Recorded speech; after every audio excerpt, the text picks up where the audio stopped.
გენერალური ინსპექცია რამდენიმე ათეული სკოლის ადმინისტრაციის საქმიანობის შესწავლას იწყებს. ამის შესახებ გენერალური ინსპექციის უფროსმა ირაკლი ანდრიაშვილმა საგანგებო ბრიფინგზე განაცხადა. უწყება იმ სკოლების ადმინისტრაციების საქმიანობით ინტერესება, რომლებმაც საატესტატო გამოცდებზე დაბალი აკადემიური მოსწრება აჩვენეს.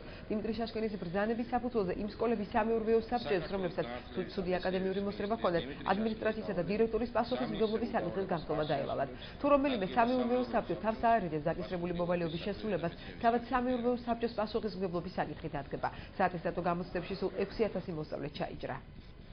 საქართველოს განათლების და მეცნიერების მინისტრის დიმიტრი შაშკინის დავალებით სამინისტროს გენერალური ინსპექცია იმ სკოლების ადმინისტრაციების საქმიანობას შესწავლას იწყებს, რომლებიც საატესტატო გამოცდებზე დაბალი აკადემიური მაჩვენებელი აჩვენეს.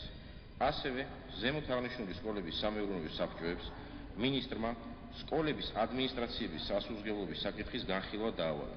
თუ რომელიმე სამეურვეო საბჭო თავს აარიდებს და დაკისრებულ დავალებას არ შეასრულებს, დადგება სამეურვეო საბჭოს პასუხისმგებლობის საკითხი. ათეულ სკოლაში სამწუხაროდ იყო ნაჩვენები დაბალი აკადემიური მაჩვენებლები, რის გამოც მე კანონიდან გამომდინარე მიმართა ამ სკოლების სამეურვეო საბჭოებს ხოვნით, რომ განიხილონ პასუხისმგებლობა ამ სკოლების ადმინისტრაციების. დირექტორი სკოლის არის პასუხისმგებელი სკოლის სასწავლო პროცესის ორგანიზებას.